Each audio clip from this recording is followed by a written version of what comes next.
ask unanimous consent that the chairman be authorized to declare recess at any time during today's hearing without objection. So ordered.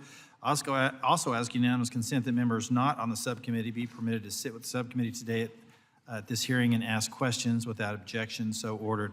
As a reminder, if members wish to insert a document into the record, please also email it to documentsti@mail.house.gov. I now recognize myself for the purposes of an opening statement for 5 minutes. Good morning, and thank you to our witnesses for being here for today's hearing. Much of the Transportation and Infrastructure Committee's activities this year have focused on efforts to address the nation's supply chain crisis, and rightly so. The pandemic exposed the fragility of our supply chain.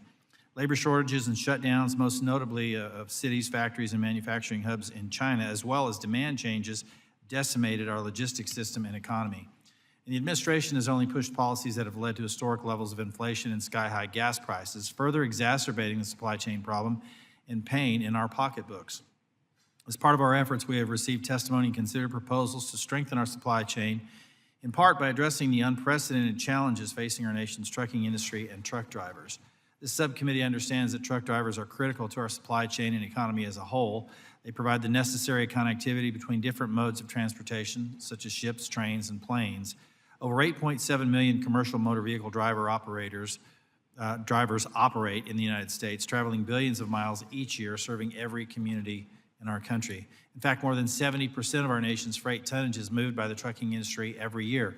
And more than 80% of our communities get their goods exclusively by truck, despite the fact that we have an estimated shortage of 78,000 truck drivers today. Workforce needs are only expected to continue to be a challenge. It's estimated 1.2 million new drivers will need to be recruited over the next decade to keep pace with growing demand and an aging workforce. Therefore, it's fitting that we're holding this hearing in the middle of National Truck Driver Appreciation Week as we celebrate these valued professionals who work every day to deliver products to every community in the country. During our hearing today, we'll explore the benefits realized from the deployment of automated commercial vehicles, or CMVs. First, autonomous trucks can increase safety on our nation's roadways and save lives.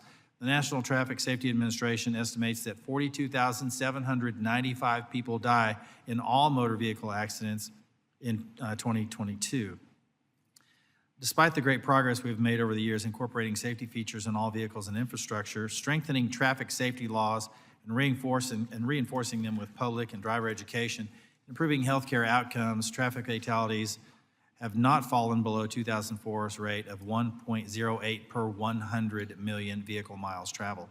The good news is that we know the major source of these crashes. A whopping 94% of serious crashes are due to driver factors such as speeding or driving while fatigued, impaired, or distracted.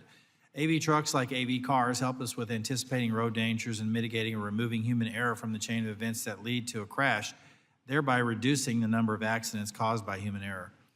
In addition, autonomous trucks can strengthen our supply chain. Arkansas's own Tyson Foods just announced last week that it's partnering with Gatek AI in a multi-year collaboration to deploy refrigerated box trucks in Northwest Arkansas to support fast product movement, ensure supply chain continuity, and guard against continued workforce shortages. AV trucks can increase the efficiency and productivity of logistics and transportation operations and enable route optimization, which in turn would reduce delivery times. They can improve fleet utilization and efficiencies. Productivity and operation saving result in lower fleet rates that would be passed on to consumers and provide solutions to supply chain bottlenecks. Autonomous trucks also can help address environmental concerns and improve air quality. Roadway capacity increases, less congestion, and fewer crashes would result in reduced fuel consumption and lower emissions. In addition, this can improve the quality of life for truck drivers as it makes driving a big rig less stressful, more enjoyable, and safer. The improvement in a driver's quality of life will help attract new employees to join the industry, which is desperately needed. AV deployment will also create new high-paying jobs in the trucking industry. We need to incorporate employee development and training programs to upskill our workforce so that they can take advantage of new jobs that AVs will create. And while I remain confident about the potential for this technology, I'm also confident that if you choose to become a truck driver today, you will have the ability to retire as a truck driver.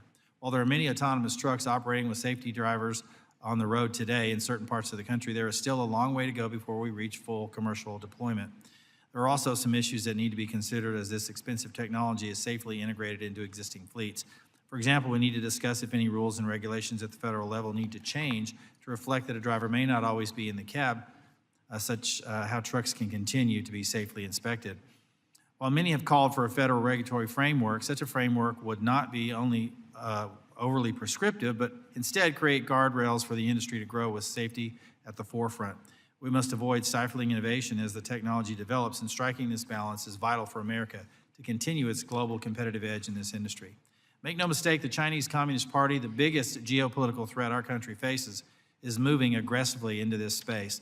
The CCP will scheme to use the power of their state-owned enterprises to undercut American businesses and manipulate the market. I look forward to hearing from today's panel of stakeholders who offer a unique perspective on the benefits of autonomous trucks and how AV truck technology is developed, brought to market, and safely incorporated into existing transportation companies and networks.